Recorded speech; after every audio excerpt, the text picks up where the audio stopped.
கடைசியாக நான் இந்த அரசியல் தலைவரோட பேட்டியை ஃபுல்லாக பார்த்தேன் டிவியில். சும்மா தூக்கி ஒருத்தருமே பார்க்கலையா? ஸ்டாலின் பேட்டி, எடப்பாடி பழனிசாமி டெய்லி பேட்டி கொடுக்குறாரு, ரெண்டும் பார்க்கல. சீமான் பேட்டி நான் ஃபுல்லாக பார்த்தேன். எத்தனை பேர்? 1 2 3 பேர், ஓகே 4 பேர் 5 பேர். விஜய் வந்த அன்னைக்கு நான் டிவியை போட்டு உட்கார்ந்துருந்து விஜய் என்ன பேசுகிறாருன்னு பார்த்தேன். சேலத்தில், கரூரில், நாமக்கல்ல விஜய் வந்த அன்னைக்கு டிவி பார்த்தேன், அன்னைக்கு நியூஸ் சேனல் பார்த்தேன். நரேந்திர மோடி பிரதமராகி 11 வருஷம் ஆச்சு. இதுவரை அவர் கொடுத்த பேட்டியை பார்த்தேன். நீங்க பாத்துறீங்க, எங்க பேட்டி கொடுத்தாரு? The Fire Media presents the Journalist Summit 2026. Title sponsor Best Money Gold. பழைய தங்க வெள்ளி நகைகளுக்கு நல்ல விலை கொடுக்கும் சிறந்த நிறுவனம் Best Money Gold. Powered by Dr. Srivarma's Vajika for Men's Wellness. Salem VS Biryani, Art of Biryani Perfected. Venue partner Shankar IAS Academy. Refreshment partner Ashwin Sweets and Snacks. நேர் எதிரில் பிரஸ் வர்றாங்க, மோடி பார்க்குறாரு, ஓ மை காட்னு சொல்லிட்டு போறாரு. நடிகராக விஜய் அரசியல்வாதி விஜயோட நல்ல ஈர்த்தார், நல்ல அரசியல் செய்தார். எப்படி சொல்லணும்னா, நீட் தேர்வு, அனிதா மரணிக்கிறாங்க, அனிதா வீட்டுக்கு போய் துக்கம் விசாரிக்கிறார். மக்கள்லாம் ஆட்சி விட்டு அகற்றணும்னு இருந்த காலகட்டத்தில் 9% காங்கிரஸ் கட்சி எடுத்திருக்கு. ஸோ விஜய் அதை விட வலிமையானவர் தானே. ஆனால் தாவேகா அப்படின்ற ஒரு கட்சி உருவாகிறதுக்கு முன்னாடியே விஜய் மக்கள் இயக்கம் அப்படின்னு ஒன்று இருந்துச்சு. அதில் வந்து லோக்கல் பாடி எலெக்ஷனில் 169 இடத்துல கண்டெஸ்ட் பண்ணி 129 இடம் வின் பண்ணியிருந்தாங்க.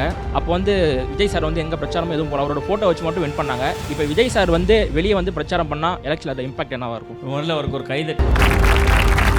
இன்னைக்கு விஜய் தொடங்கி விட்டார் என்பது எல்லா வீடுகளையும் பேசப்படுது. நான் சொன்ன மாதிரி 5ஆம் கிளாஸ் படிக்கக்கூடிய என் பையன் வீட்டில் இருந்து டான்ஸ் ஆடுறான்.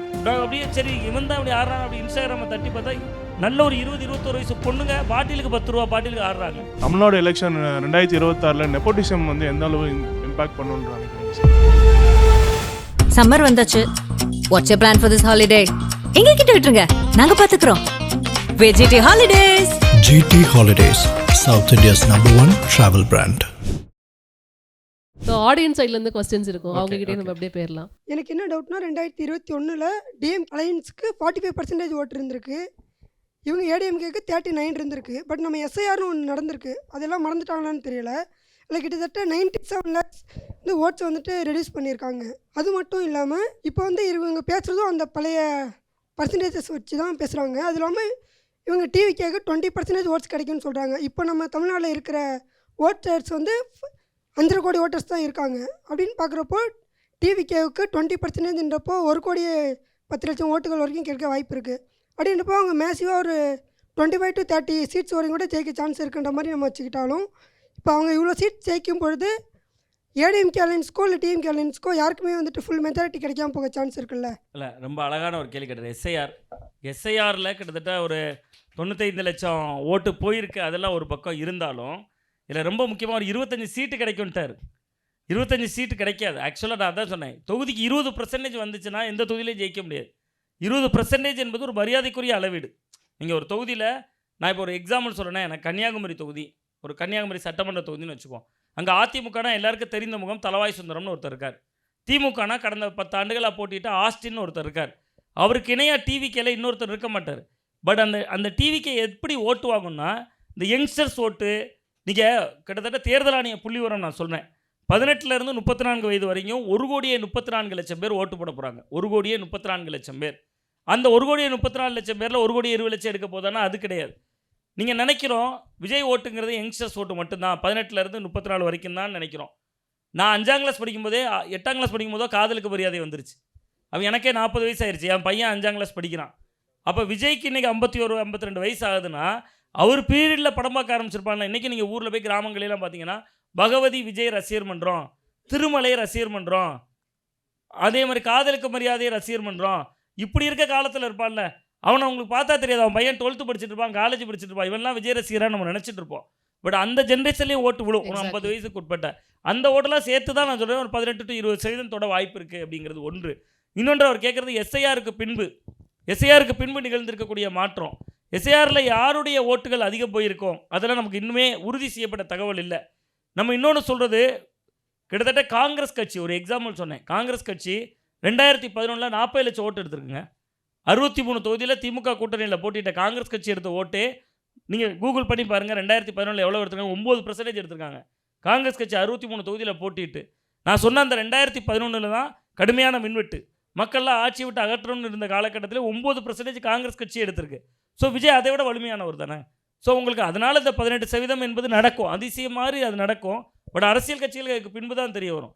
எலெக்ஷன் க்ளோஸில் நான் சொன்ன மாதிரி பணம், ஜனநாயகத்துக்கு விரோதமான செயல்கள் எல்லாம் நடக்கிற பொழுது ட்ரெண்டு மாறி தான் அந்த 15 முதல் 18, 20 என்பதுக்குள்ளே சுருங்குமே ஒழிய சில தொகுதிகளில் கூடலாம், சில தொகுதிகளில் குறையலாம். அவர் கேட்டது முக்கியமான கேள்வி. எஸ்ஐஆருக்கு பின்பு யாருடைய ஓட்டெல்லாம் போயிருக்குன்னே நமக்கு தெரியாது, எந்த கட்சியினுடைய ஓட்டை பாதிச்சிருக்குன்னு. ஆனால் எஸ்ஐஆரில் ஒரு அரசியல் கட்சியாகவும் அரசாகவும் ரொம்ப தீவிரமாக செயல்பட திமுக தான். மற்ற கட்சிகளை விட ரொம்ப விழிப்போடு செயல்பட்டாங்க, அதிமுகவும் செயல்பட்டாங்க.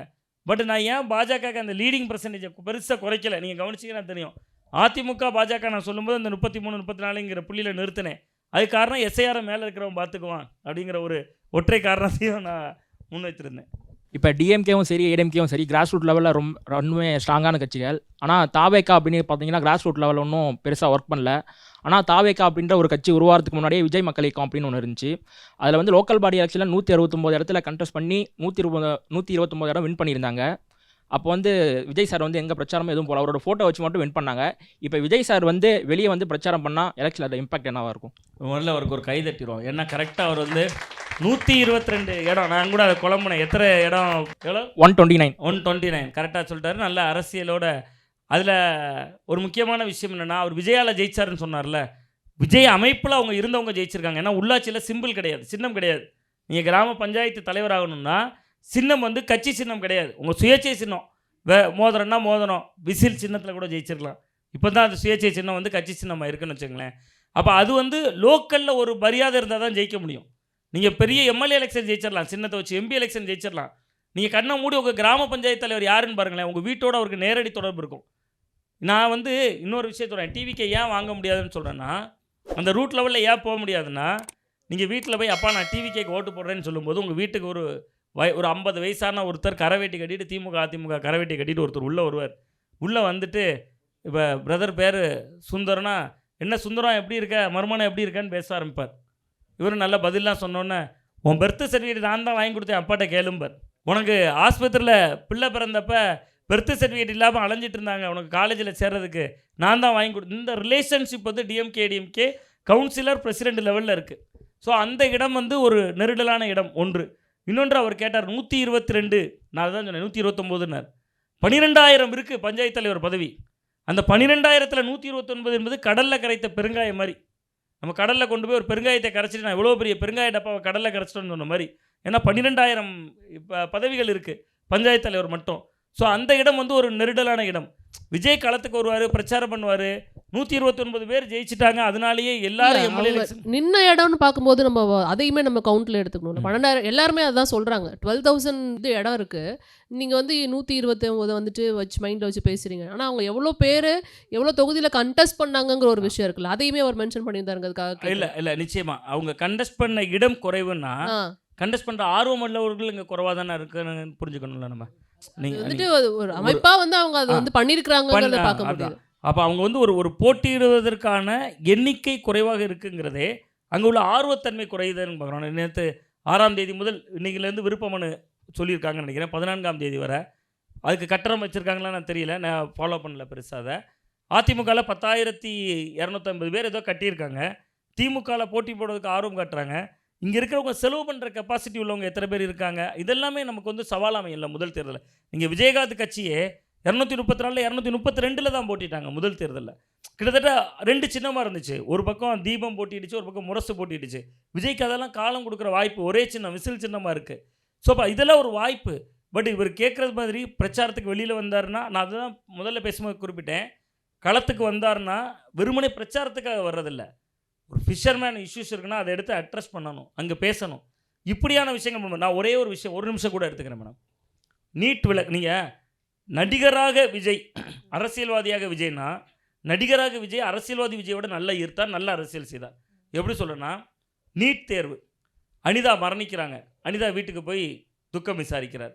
இன்னொரு பக்கம் நாகப்பட்டினத்தில் மீனவர்களுக்காக ஒரு பெரிய போராட்டத்தை முன்னெடுத்து 2010 நான் சொல்கிறது, நான் கடைக்கோடி கடியாமரில் களியக்காவலின்னு ஒரு ஊருக்கு பார்டர், அதுக்கு வலது பக்கம் தமிழ்நாடு, இடது பக்கம் கேரளான்னு வச்சுங்களேன். அந்த ஊரில் 2010 ஒரு ஸ்டோரி எடுக்க நிற்கிறேன். ஊரில் உண்ணாவிரதம் 2 பக்கமும் சேரு போட்டு ஒரு 500,000 பேர் இருக்காங்க. 2010 விஜய் மக்கள் இயக்கம் ஃபார்ம் பண்ணிட்டாங்க. அப்போவே நிறைய விஷயங்கள் செய்கிறாரு. நான் தூத்துக்குடியில் ஸ்டெர்லைட் துப்பாக்கி சூடு நடந்துச்சு மேடம். நான் ஏன் சொல்கிறேன்னா, நடிகராக இருக்கிற பொழுது விஜய் செய்த அரசியலில் இந்த அளவுக்கு ஆக்டிவாக இப்போ செய்யலைங்கிறேன். நான் வந்து 2017 நினைக்கிறேன், தூத்துக்குடி துப்பாக்கி சூடு நடக்கிறப்ப நான் கன்னியாகுமரியில் ஹிண்டு தமிழ் பத்திரிகையில் சிறப்பு செய்தியாளராக இருக்கேன். அப்போ என்னை திடீர்னு கூப்பிட்றாங்க ஆஃபீஸ்லேருந்து, தூத்துக்குடிக்கு போய் ஏதாவது ஒரு வித்தியாசமாக யாரும் பண்ணாத ஸ்டோரி எடுங்கங்கிறாங்க. நான் இங்கேருந்து கிளம்பி தூத்துக்குடி 144 தடை உத்தரவு, பேருந்து போக முடியாது, கேப் புக் பண்ணால் அவன் பயந்து வரமாட்டான், கலவரமாக இருக்குது, அந்த ஊரே எரியுதுங்கிறான். நான் கடைசி என்னோட ஒரு 2 வீலரே எடுத்துகிட்டு சரி போயிடும், நம்ம மட்டுமே போயிடும், கேமராமேன் யாருமே இல்லை, நான் மட்டும் ஸ்பாட்டுக்கு போயிட்டேன். நேராக தூத்துக்குடிக்கு போனோன்னே அங்கே ப்ரெஸ் கிளப் இருக்குது, ப்ரெஸ் கிளப்பில் உட்காந்து பேசுகிறோம். நான் சொல்கிறேன் யாருமே பண்ணாத ஸ்டோரி பண்ணணும், நான் நேராக போய் அந்த இறந்து போன 13 பேர் வீட்டுக்கும் போயிடுறேன் அப்படின்னு. அவள் பக்கத்தில் இருந்த போலீஸ்காரர் ஒருத்தர் சொன்னார், கன்னியாகுமரியில் தான் இங்கே டியூட்டி பார்க்குறவர் சொன்னார், நீ ஏரியாக்குள்ளே போனீங்கன்னா அடிப்பாங்க, ப்ரெஸ் மேலே தான் ரொம்ப கோவமாக இருக்காங்க பத்திரிகைகள் மேலே. ஏன்னா பத்திரிகைகள் வந்து உள்ளே வந்து பயங்கரமாக நீங்கள் ஸ்டெர்லைட்டுக்கு ஃபஸ்ட்டு எதிர்த்து எழுதியிருந்தால் இவ்வளோ பிரச்சனை வந்திருக்காதுன்னு நினைக்கிறாங்க, சென்சேஷனலாக இருக்குது, போகாதீங்கிறாங்க. சரி, நான் அதனால் என்ன இருக்குது, நான் போயிடுறேன், எப்படியாவது உள்ளே நுழைஞ்சிடும், புகை நுழைய முடியாத இடத்திலும் பத்திரிகைக்காரன் நுழைவான்லாம் பழமொழி இருக்குன்னு நானும் டைலாக்லாம் விட்டுட்டு என்னோட 2 வீலர் எடுத்துகிட்டு போகிறேன். திரேஸ்புரம்னு ஒரு ஏரியா, அது ஃபிஷர்மேன் வில்லேஜ். அந்த திரேஸ்புரத்தை வந்து சிங்கம் படத்தில் கூட சொல்லுவார், சந்தானம் சொல்லுவார், நான் திரேஸ்புரத்தை ரவுடி ஆகும் அப்படிம்பார். அந்த திரேஸ்புரத்துக்குள்ளே நான் உள்ளே போகிறேன். அங்கே உள்ளே போனோன்னே நான் பொதுவாக கொஞ்சம் ஜாதி மதம் கடந்து எல்லா நண்பர்களும் நிறைய மீடியா துறையில் உண்டு. நான் கன்னியாகுமரியில் ஒரு ஃபாதரை பிடிச்சி, தூத்துக்குடியில் ஒரு நண்பரை பிடிச்சி, அவர் வண்டியில் அவர் வீட்டுக்கு வந்த கெஸ்ட்டு மாதிரி என் வண்டி அவர் ஓட்ட நான் பின்னாடி உட்காந்து திரேஸ்புரத்துக்குள்ளே போயிட்டேன். உள்ளே போனால் ஒவ்வொரு வீட்டுக்குள்ளேயா ரொம்ப கஷ்டப்பட்டு தான் நுழையிறேன், அவங்க கதைகள் எடுக்கிறேன். ஒரு உதாரணத்தை சொல்ல போனால் ஒரு பையன் இறந்துருந்தான், கார்த்திக்னு பேர் மேடம், சின்ன பையன், ஒரு 22 வயசு பையன். அந்த ஊர்லாம் ரொம்ப சென்சேஷனலாக இருக்குது, உள்ளே விட மாட்டுறாங்க. அப்போ அந்த வீட்டுக்குள்ளேயே போக முடியாது. அந்த வீட்டுக்கு வெளியில் பார்த்தேன், தனுஷ் ரசிகர் மன்றம்னு ஒரு அவனோட ஒரு ஃப்ளெக்ஸ் இருந்துச்சு, ஏதோ ஒரு கடைசியாக வந்த தனுஷ் படத்துக்கு அவன் வச்ச ஃப்ளெக்ஸை வீட்டுக்குள்ளே வச்சுருக்கான். நான் ஹிண்டு தமிழில் ரிப்போர்ட் பண்ண போனோம், நேராக அந்த வீட்டுக்குள்ளே நுழைஞ்சிட்டேன். அவங்க அப்பா உட்காந்துருந்தார், அவன் அப்பா அழுதுகிட்டே இருக்கார். நான் கிட்டே போய் உட்காந்தேன், பத்திரிகைன்னு சொன்னால் அடிப்பாங்க. நான் கிட்டே போய் உட்காந்துட்டு தனுஷ் ரசிகர் மன்றத்துலேருந்து வர்றோம் அப்படின்னு. அப்படியா, மன்றத்துலேருந்து வரீங்க? ஆமாம். எங்கேருந்து வரீங்க? நான் சென்னையிலேருந்து வரேன். அந்த 144 தடை உத்தரவுலாம் முடியும். ஆமாம், அதனால தான் அண்ணன் அனுப்பிவிட்டார், அந்த குடும்பம் என்னவாக இருக்குது, நம்ம ரசிகர் அப்படின்னு சொல்லி அவரோட முழு கதையும் வாங்கிட்டு, நான் ஜேர்னலிஸ்ட்டாக என்னை மறைச்சி தான் உள்ளே போகிறேன், அந்த டீட்டெயில் எடுக்கிறேன். அடுத்த நாள் ஹிண்டு தமிழ்லேயே நான் அதை எழுதியிருந்தேன். கிட்டத்தட்ட 13 பேருடைய மரணத்தையும் எழுதி, சுட்டது மக்களை மட்டுமல்ல ஜனநாயகத்தையும் தான்ங்கிற தலைப்பில் அந்த 13 பேரோட குடும்ப பின்னணி எழுதியிருந்தேன். நான் ஏன் சொல்கிறேன்னா, கன்னியாகுமரியில் இருக்கிற ஒரு சாமிநாதனால் 90 கிலோமீட்டரில் இருக்கிற தூத்துக்குடிக்கு போயிட்டு வர்றது அவ்வளோ சிக்கலாக இருக்குது, அவ்வளோ கஷ்டமாக இருக்குது, உள்ளே நுழைய முடியலை. ஆனால் திடீர்னு பார்த்தா நாங்கள் ப்ரெஸ் கிளப்பில் இருக்கோம், ஒரு ஃபோட்டோ வருது. அந்த ஃபோட்டோவில் நடிகர் விஜய் ஒரு 2 வீலரில் பின்னாடி உட்காந்து முகத்தில் கர்ச்சீப்பை கட்டிட்டு திரேஸ்புரத்தில் இறந்து போனால் ஸ்னோலின் வீட்டுக்கு போயிட்டார். ஸ்னோலினுக்கு அம்மாட்ட போய் துட்டி கேட்குறாரு, அதாவது இறப்பு விசாரிக்கிறார். ராத்திரி 12 மணி. யாரா இவரை வண்டியில் விஜயை கூட்டு போனான்னு பார்த்தா, தூத்துக்குடியில் ஒரு டீ கடை வச்சுருக்கக்கூடிய டீ மாஸ்டர், அவர் விஜய் ரசிகர். அவர் தன்னோட வண்டியில் பின்னாடி ஏற்றிட்டு போய் விஜயை கூட்டிகிட்டு போய் ராத்திரி 11:30 மணிக்கு இறக்கி விட்டு, மறுநாள் எல்லாம் பிரேக்கிங் ஆகுது, ஸ்னோலின் வீட்டுக்குள்ளே விஜய் வந்துட்டான்னு. அப்போ நான் யோசிச்சு பார்க்குறேன், உள்ளூரில் கிரவுண்டில் இருக்கோம், நம்மளாலே ஒரு வீட்டுக்குள்ளே போக முடியல, அவ்வளோ பெரிய ஃபெமிலியரானவர், அவர் ஒரு 2 வீலரில் பின்னாடி உட்காந்து ஸ்னோலின் வீட்டுக்கு ராத்திரி 12 மணிக்கு போயிருக்காருன்னா, அந்த விஜய் அரசியலில் வரும்போது எங்கே மாயமாகிறார்? இப்போ அவர் சொன்ன அந்த கிராஸ் ரூட்டுங்கிற விஷயம் இங்கே சால்வ் ஆயிடுச்சோ அப்படிங்கிற மாதிரி நீங்கள் பேசும்போது என்னால் பார்க்க முடியுது. நீங்கள் சொல்கிறது ஒரு விதத்தில் நான் எடுத்துக்கிறேன். ஸோ அப்போ வந்து பண்ணதை இப்போ பண்ணலைங்கிறத ஒரு விதத்தில் எடுத்துக்கிறேன். அப்போ கிராஸ் ரூட்டில் அவங்க அப்போவே ஸ்ட்ராங்காக இருந்திருக்கிறாங்களோ? அது உண்மை, அதுதான் நான் சொல்கிறேன். நான் சொல்கிறேன், இன்னைக்கு நேற்று கிராஸ் ரூட்டில் ஸ்ட்ராங் இல்லை. எங்கள் ஊர் பறக்கை, நாகர்கோயிலேருந்து ஒரு 6 கிலோமீட்டர். அந்த ஊரில் 2011-12 எஸ்.ஏ. சந்திரசேகர் வந்து விஜய் மக்கள் இயக்கம் கொடியேற்றிருந்தார். விஜய் மக்கள் இயக்கத்தோட கொடியேற்றினது எஸ்.ஏ. சந்திரசேகர். பறக்கைங்கிறது நான் கன்னியாகுமரி மாவட்டத்தில் ஒரு சின்ன குக்கிராமம். விஜய் மக்கள் இயக்கம் முன்னால் முடியும்னு அவர் கையை அப்படி நீட்டிருப்பார். அந்த கொடியில் இப்போ இல்லைன்னு நினைக்கிறேன். பட் ஆனால் அதை தான் நான் சொல்ல வரேன், ஸ்னோலின் வீட்டில் அன்றைக்கு ராத்திரி 12 மணிக்கு யாரோ ஏற்படுத்திய பாதிப்புக்கு போன விஜயால் கரூரில் தன்னுடைய ரசிகர்கள் கூட்டத்தை பார்க்க வந்தவர்கள் இறந்த பொழுது 41 பேரை பார்க்க போயிருக்க முடியும்னா, அவர்களை ஒரு மாமல்லபுரத்துக்கோ எங்கேயோ அழைத்து பார்க்காமல் அவருடைய இல்லத்துக்கு இப்படி ஏதோ ஒரு வகையில் போயிருக்க முடியும்னா, நீட் விளக்கில் மரணமடைந்த அனிதாவினுடைய வீட்டுக்கு அது யாரோ காரணம். நீங்கள் அவங்க திமுகவினுடைய குரலை சொல்ல போனால் நீட் தேர்வை ரத்து செய்யாதவர்கள் காரணம். அவர்களுடைய இல்லத்துக்கு திடீர்னு அனிதா வீட்டுக்கு போக முடிந்தவரால், ஜல்லிக்கட்டு போராட்டத்திற்கு ஒரு பெருந்திரள் கூட்டத்தோடு ஏதோ ஒரு வகையில் போய் டார்ச் லைட்டை அடித்து ஆதரவு கொடுக்க முடிஞ்சவரால் களத்தில் நின்று அதெல்லாம் செய்ய முடிஞ்சிருக்கோன்னா, திமுக அதிமுகவுக்கு பெரும் சவாலாக மாறி இருக்கலாம். பட் அந்த இடம் தான் விஜய் அவர்கள் தனிமைப்பட்ட இடம்னு பார்க்குறேன். நீங்கள் அவங்க கேட்ட இல்ல அதுல நிறைய விவாதங்கள் போச்சுங்கிறதையும் பார்க்க முடியுது. மறுபடியும் அதை நான் இங்க ரிப்பீட் பண்ண வேணாம்னு நினைச்சேன். அதுல அவர்களுக்கு சவால்கள் இருந்ததுங்கிறத அவங்க வெளிப்படையா வெளில வந்து எல்லா இடத்துலயும் சொல்லியிருந்தாங்க. ஆமா. மேபி அது ஒரு ஃபேக்டரா இருந்திருக்கலாமோங்கிறதுக்காக அதை முன்னாடி நான் இப்ப வைக்கிறேன். இல்லை நிச்சயமா நீங்கள் கேட்ட சவால் வந்து ஸ்னோலின் வீட்டுக்கு போனார்ல. இல்ல அது அவர் வந்து நடிகரா இருக்கும்போது அவருக்கு அந்த பிரச்சனை இல்ல. கட்சி கட்டிட்டு போயிட்டாரு. ஒரு அரசியல் தலைவரா வரும்போது ஆளுங்கட்சி தரப்புல இருந்து கண்டிப்பா ஒரு அழுத்தம் இருக்கிறதுக்கான வாய்ப்பு இருக்கு. அதுதான் என்ன சொல்றேன்னா, நீங்க நடிகராக இருக்கும் பொழுது அவர் ஆள் படை அம்பாரியெல்லாம் திரட்ட வேண்டிய தேவை அவருக்கு இல்லை. அவர் ரகசியமாக வந்தார், ரகசியமாக சென்றார். பட் இங்கே என்னன்னா, விஜய்க்கு உள்ளபடியே நல்ல மனது இருக்குது. அதில் நான் எந்த மாற்றுக்கிறதும் பண்ணல. அவரை சுற்றி இருக்கக்கூடிய பெருங்கூட்டம் அரசியல்னா இப்படி தான், ஒரு பெரிய கூட்டத்தை திரட்டணும், நம்ம பின்னாடி ஒரு பெரிய படை வரணும் அப்படின்னு கற்பனை செய்து கொள்கிறாங்க. அந்த இடம் தான் விஜய் அவர்களுக்கு நெருக்கடியான இடம் நான் பார்க்குறேன். விஜய்க்கு மக்கள் மத்தியில் பெரிய ஆதரவு இருக்குது. பட் அது ஏன் கிரவுண்டில் பெருசாக ஜெல்லாகாதுன்னா, நீங்கள் களத்துக்கு நேரமே வந்திருக்கணும், எந்த விஷயம்னாலும் போராடி இருக்கணும். நீங்கள் என்னைக்காவது பேப்பரில் படித்த யாராவது மாற்றுக்கருத்து இருந்தால் சொல்லலாம். எங்கள் ஊரில் ஒரு தாவேக்கா மாவட்ட செயலாளர் அல்லது மாநில நிர்வாகி ஊரில் 50 பேரை திரட்டிட்டு திங்கட்கிழமை தூரம் கலெக்டரேட்டில் போய் மனு கொடுக்குறாரு, பெடிஷன் கொடுக்குறாரு, மக்கள் பிரச்சனையில் தீர்த்துருக்காரு இருக்குது. அப்படி தானே? அப்படி யாராவது இருந்தாச்சுன்னா அப்படி இருக்கிறவங்களுடைய எண்ணிக்கை ரொம்ப குறைவாக இருக்குங்க. அந்த அஜிதா ஆக்குனால அந்த தூத்துக்குடி அம்மா அவங்க அப்படி அடிக்கடி கொடுப்பாங்கங்கிறாங்க. இன்றைக்கி மனு கொடுத்துட்ருக்காங்க, எனக்கு பொறுப்பு தாங்கன்னு கட்சிக்குள்ளே கொடுத்துட்ருக்காங்க. இந்த இடைவெளி தான் நான் சொல்கிறேன். இந்த இடைவெளி வந்து உடைகிற பொழுது விஜய் முக்கியமான இடத்துக்கு வருவார். அவருக்குமே இந்த முடிவு தான் உணர்த்தும். நடிகர் இமேஜ் என்பது நம்மளை மக்கள்கிட்ட ஒரு பிளாட்ஃபார்ம். நீங்கள் சரத்குமார் கட்சி தொடங்கினார் மேடம், பாக்கியராஜ் தொடங்கினார், டி ராஜேந்தர் தொடங்கினார். வீட்டில் சாப்பிட்டுக்கிட்டே குடும்பமாக உட்கார்ந்துருந்து டி ராஜேந்தர் கட்சி தொடங்கிட்டாரு, சரத்குமார் தொடங்கிட்டார், யாரும் பேசியிருக்க மாட்டோம். பட் இன்னைக்கு விஜய் தொடங்கி விட்டார் என்பது எல்லா வீடுகள்லையும் பேசுபொருள். நான் சொன்ன மாதிரி 5ஆம் கிளாஸ் படிக்கக்கூடிய என் பையன் வீட்டில் இருந்து டான்ஸ் ஆடுறான்.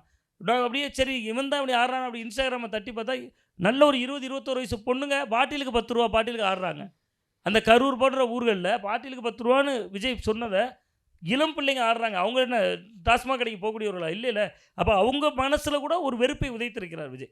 ஸோ அப்போ அது வந்து அறுவடை செய்யணும்னா அவங்க கிரவுண்ட் ஒர்க்கை கிரவுண்டில் பண்ணணும் அப்படின்னு. ஓகே, தமிழ்நாடு எலெக்ஷன் 2026 நெப்போட்டிசம் வந்து எந்த அளவு இம்பாக்ட் பண்ணணும்னு நினைக்கிறீங்க சார்? இந்த 2026 தேர்தலை பொறுத்த வரைக்கும் நீங்கள் வந்து இருமுனை போட்டி தான் மேடம் கூர்மையாக இருக்கும். திமுக எதிர் அதிமுக, இந்த 2 முனை போட்டி தான் ரொம்ப ரொம்ப கூர்மையாக இருக்க போகுது. பட் விஜய் வந்து ஒரு பெரிய ஃபேக்டாக இருப்பார். அவருடைய அந்த கருத்துக்கள், அவர் சொல்லக்கூடிய விஷயங்கள் இதெல்லாம் பெரிய லெவலில் ஒரு இம்பேக்ட் பண்ணும் தொகுதிக்குள்ளே. இன்னொன்று மேடம், நான் கேட்டது போல் ஒரு நட்சத்திர வேட்பாளர்களை பொறுத்து தான் எந்த கட்சி எங்கே முந்துது அப்படிங்கிறது வந்து நமக்கு வந்து இருக்கும். அந்த இடமும் ரொம்ப கவனிக்கப்படக்கூடிய இடமா இருக்கும் அப்படின்னு தான் பார்க்குறேன். இப்போது அரசியலை பொறுத்த வரைக்கும் ஒரு பொதுவான ஒரு விஷயம் என்னென்னா, கட்சி தலைவர்களோ அரசியல் தலைவர்களோ வந்துட்டு மீடியாவை சந்திக்கிறது தான். ஆனால் இன்னைய வரைக்குமே விஜய் வந்து கட்சி ஆரம்பிச்சிருக்கட்டும், இன்னும் 2 மாதத்தில் எலெக்ஷனே வரப்போகுது, ஒரு ப்ரெஸ் மீட்டை கூட அவர் சந்திக்காததுக்கு வந்துட்டு அவர் வந்துட்டு ஒரு ஆள்றது அரசியல் நுட்பமாக நீங்கள் இதை எப்படி பார்க்குறீங்க? இப்போ நீங்களே சொன்னீங்க சார், விஜயோட அரசியல் நுட்பம் பார்த்தீங்கன்னா இந்த ஜென்ரேஷனுக்கு ஏற்ற மாதிரி வந்துட்டு வித்தியாசமாக பண்ணுறாரு, அவருக்கு ஏற்ற இந்த ஜென்ரேஷனுக்கு போகிற மாதிரி பண்ணுறாரு. ஆனால் அது எந்த அளவுக்கு வாக்குகளாக மாறும்னு நீங்கள் நினைக்கிறீங்க சார்? நிச்சயமா நல்ல ஒரு கேள்வி. ஒரே ஒரு கேள்வி கேட்பேன், எல்லாரும் சேர்ந்து கை மட்டும் தூக்குங்க. கடைசியாக நான் இந்த அரசியல் தலைவரோட பேட்டியை ஃபுல்லாக பார்த்தேன். டிவியில் ஸ்டாலின் பேட்டியை நான் ஃபுல்லாக பார்த்தேன். நியூஸ் சேனலில் எங்கள் வீட்டில் புதிய தலைமுறை, தந்தி, பாலிமர் ஏதோ ஒன்று ஓடிட்டு இருந்துச்சு. ஸ்டாலின் பேட்டி கொடுத்துருந்தாரு, நான் ஃபுல்லாக பார்த்துட்டேன். கை மட்டும் தூக்குங்களேன், சும்மா தூக்குங்க. ஒருத்தருமே பார்க்கலையா ஸ்டாலின் பேட்டி? நாளைக்கு ஐஏஎஸ் ஆஃபீஸர் ஆகி நீங்கள் அந்த ஸ்கீமெல்லாம் எழுதணும். சார் இன்னொரு விஷயம், இந்த ஒன்றுக்கு பதில் சொல்லிடுறேன். இந்த ஒன்றுக்கு நான் பதில் சொல்லிடுறேன். ரெண்டாவது நீங்கள் கேளுங்க திரும்பி. ஸ்டாலின் பேட்டி ஃபுல்லாக பார்த்தேன். சரி, எடப்பாடி பழனிசாமி பேட்டி ஃபுல்லாக பார்த்தேன். கை தூக்குங்களேன். எடப்பாடி பழனிசாமி டெய்லி பேட்டி கொடுக்குறாரு. அவர் சேலத்தில் இருந்தாலும் கொடுக்குறாரு, சென்னையில் இருந்தாலும் கொடுக்குறாரு. அவர் பேட்டி ஃபுல்லாக பார்த்தேன். ரெண்டும் பார்க்கல. நீங்கள் இவ்வளோத்துக்கு குடிமை பண்ணி தேர்வாகிறீங்க. 3வது கேள்வி நான் இப்போ வர்றேன். சீமான் பேட்டி நான் ஃபுல்லாக பார்த்தேன். எத்தனை பேர்? 1 2 3 பேர், ஓகே 4 பேர் 5 பேர். சீமான் பேட்டி 6 பேர் ஃபுல்லாக பார்த்துருக்கீங்க, வெரி குட். சரி, ஒருத்தர் 2 கையும் தூக்குறாரு, அது இருந்தாலும் அதையும் ஒரு பாயிண்ட்டை போட்டுக்கோ. சரி, அதை விட்டுருங்க. 5 பேர். விஜய் வந்த அன்னைக்கு நான் டிவியை போட்டு உட்கார்ந்துருந்து விஜய் என்ன பேசுகிறாருன்னு பார்த்தேன். எங்கள் ஊரில் விஜய் வந்த அன்னைக்கு, சேலத்தில், கரூரில், நாமக்கல்லில் விஜய் வந்த அன்னைக்கு டிவி பார்த்தேன். அன்றைக்கி நியூஸ் சேனல் பார்த்தேன். விஜய் என்ன பேசுகிறாருன்னு பார்த்தேன். இது ஒன்றா?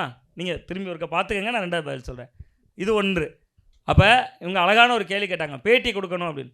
நரேந்திர மோடி பிரதமராகி 11 வருஷம் ஆச்சு. இதுவரை அவர் கொடுத்த பேட்டியை பார்த்தேன். நீங்கள் பார்த்துருக்கீங்க? எங்கே பேட்டி கொடுத்தாரு? ஃபேஸ்புக்கில் கொடுக்குறாரு. அவர் பேட்டியே கொடுக்க மாட்டார்.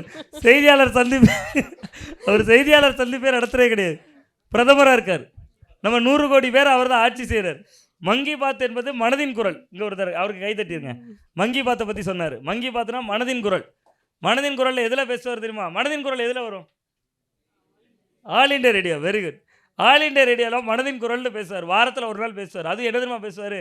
நாங்களாம் வீக்லி மேகசினில் இருக்கும்போது எப்படியா இந்த வார்த்தையை கண்டென்ட் பிடிச்சிடணும், யாராவது ஒரு ஆளை ஸ்டோரி பண்ணிடணும், வித்தியாசமான நபர் யாராவது இருக்காரா, வித்தியாசமான மனிதர் இருக்காரா, ஒருத்தர் சொல்லுவான். அப்போ தான் ஃபோன் போட்டு சொல்லுவான், டே எங்கள் ஊரில் ஒருத்தர் தலைகீழ நடப்பான்டா அப்படின்னு. டே இதெல்லாம் ஸ்டோரி கிடையாது, அவன் பைத்தியமாக இருப்பான், வேறு ஏதாவது நல்ல ஸ்டோரி சொல்லு. இந்த பிளாஸ்டிக் ஒழிப்பு அவேர்னஸில் ஈடுபட்டவன் இந்த அந்த மாதிரி ஏதாவது சொல்லுவாங்க. நீங்கள் சரி ஒரு பிரிண்ட்டுக்கு எழுதுவோம் அப்படின்ட்டு எழுதுவோம். அப்படி நம்ம யாரெல்லாம் தேடணுமோ அந்த மாதிரியான ஆட்களை நீங்கள் நரேந்திர மோடி தேடிட்டு இருக்காரு. ஒரு கட்டத்தில் பிரிண்டில் இருக்கும்போது நம்மளே தேடி அழுத்து போன விஷயத்தை தேடி கண்டுபிடிச்சி அவர் பேசுகிறார். ஸோ அப்போ அவர் ப்ரெஸ்ஸை சந்தித்ததில்லை. பட் ப்ரெஸ்ஸை சந்திக்கிறது என்பது மிக முக்கியமான ஒரு நிலை. ஊடகவியலாளர்களை சந்திக்கிற பொழுது தான் மக்கள் மன்றத்துக்கும் விஜய்க்குமான ஒரு இடைவெளி குறையும். மக்களுடைய கேள்விகளை நாங்கள் கேட்போம், சந்திக்கணும், ரொம்ப முக்கியம். பட் அது மட்டுமே ஒரு தகுதினா மோடியால் ஆட்சிக்கு வந்திருக்க முடியாது. பட் அதுதான் மிக முக்கியமான தகுதி. இன்றைக்கி ஒரு பாராளுமன்றம்னு நினைக்கிறேன், நேர் எதிரில் ப்ரெஸ் வர்றாங்க, மோடி பார்க்குறாரு, ஓ மை காடுன்னு சொல்லிட்டு போகிறார். ஏதோ காண்டாமிருகத்தை பார்த்த மாதிரி, ஏதோ சிங்கம் முயலை புளியை பார்த்த மாதிரி ஓ மை காடுன்னு சொல்கிற அந்த வீடியோ கிடைக்கும். நீங்கள் நெட்டில் பார்த்தீங்கன்னா பார்லிமெண்ட்டில் தான் நினைக்கிறேன்.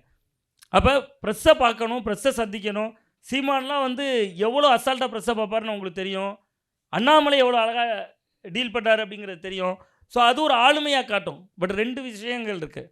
ஒன்று, ப்ரெஸ்ஸை பார்த்தே ப்ரெஸ்ஸால் நம்ம எதிர்மறை கருத்துக்களாக உருவாக்கப்பட்டுருவோமோங்கிற அச்சமாக இருக்கலாம். இன்னொன்று, விஜய் அவர்கள்ட்ட மிக முக்கியமான தவறு நான் சுட்டிக்காட்ட விரும்புகிறேன் மேடம். நீங்கள் ஒரு விஷயம் கேட்டிங்க, இந்த கிரவுண்டு லெவலை பற்றி நம்ம பேசணும் மேடம். அந்த கிரவுண்டில் நான் பார்த்த விஜய், இதுக்கு நான் முடிச்சு போட்டு சொல்கிறேன். சாதாரண 2 வீலரில் ஒரு டீ மாஸ்டரோட வண்டியில் பின்னாடி உட்காந்து வர்றாரு. நாகப்பட்டினத்தில் மீனவர்களோடு இறங்கி 2010 போராடுறாரு. இலங்கை தமிழர்களுக்கு நீதி கேட்டு குரல் கொடுக்குறாரு. அந்த விஜய் இன்றைக்கி தனி விமானத்தில் போகிறார். கூட்டம்னா அந்த இடம் தான் இடைவெளி. அதை உடைக்கணும், ப்ரெஸ்ஸை சந்திக்கணும். இதெல்லாம் நடக்கும்போது அவரோட சதவீதம் கூடும் அப்படின்னு பார்க்குறேன். அந்த இடம் முக்கியமான இடம். அவர் ப்ரெஸ்ஸை சந்திக்கணும், மக்கள் கருத்தை கேட்கணும், இதெல்லாம் முக்கியமான இடம். அவங்களுடைய குரல் சரியான கோரிக்கை தான். பட் அது அவர் இப்போ இல்லை, இப்போ இல்லாட்டி எப்போன்னு ஒரு பாட்டில் போடுவார்ல, அது என்ன பாட்டு, இப்போ இல்லாட்டி எப்போ, அது மாதிரி எப்போவுமே இல்லை. மக்கள் விரும்பும் முதல்வர் வேட்பாளர் யாருன்னா விஜய் தான். நீங்கள் மக்கள்கிட்ட போய் மைக்கை நீட்டினீங்கன்னா அவங்க தான் சொல்லுவாங்க. ஜனநாயகன் படம் இன்னும் வெளியாகலை, பிஜேபி கூட ஒரு கூட்டணிக்குள்ளே போகலை. இதே ட்ரெண்டில் கடைசி வரை விஜய் இருந்தார்னா இதுலேருந்து 10% வரையும் குறையிறதுக்கான வாய்ப்பு இருக்கும். ஆனால் மீண்டும் இது குறைந்து 4 முதல் 5% வாய்ப்பு இருக்கலாம். ஏன்னா இந்த ஓட்டை தான் விஜய் கொஞ்சம் எடுக்க வாய்ப்பு இருக்குது. காங்கிரஸில் இருக்கக்கூடிய கொஞ்ச நெஞ்ச இளைஞர்களையும் அவங்களே விஜய் பக்கம் அனுப்பிட்டு இருக்காங்க. டிவிக்கே என்னுடைய பார்வையில் பெரிய கூட்டணி எதுவும் அமையாட்டாலும் குறைந்தபட்சம் 18% 20% எடுப்பாங்க. இந்த சதவீதம் தான் அதிமுக திமுகவோட ஓட் ஷேரிங்கை குறைக்கும். மக்களின் குரல் அப்படிங்கும்போது சிபிஎம் தான். ஏன்னா நான் வேற்ற எந்த கட்சிகளையும் குறிப்பிட விரும்பலை. தொல் திருமாவளவன் அவர்கள் தான் ஆட்சியில் பங்கு அதிகாரத்தில் பங்குன்னு முதல்ல கேட்டது அவர் தான். அவர் சும்மா இருந்த விஜயை தட்டி எழுப்பி ஆட்சியில் பங்கு அதிகாரத்தில் பங்குன்னு சொல்ல வச்சுட்டு அவர் அப்படியே உட்கார்ந்துட்டாரு. இந்த காங்கிரஸ் எல்லாம் மக்களின் குரலை பிரதிபலித்தவர்கள் பட்டியலில் இடம்பெற கூடாதுன்னு நான் நினைக்கிறேன். The Fire Media presents the Journalist Summit 2026. Title sponsor Best Money Gold. பழைய தங்க வெள்ளி நகைகளுக்கு நல்ல விலை கொடுக்கும் சிறந்த நிறுவனம் Best Money Gold. Powered by Dr. Srivarma's Vajika for Men's Wellness. Salem VS Biryani, Art of Biryani Perfected. Venue partner Shankar IAS Academy. Refreshment partner Ashwin Sweets and Snacks. Summer வந்தாச்சு. What's your plan for this holiday? எங்க கிட்ட விட்டுருங்க, நாங்க பாத்துக்கிறோம். VGT Holidays. GT Holidays, South India's #1 travel brand.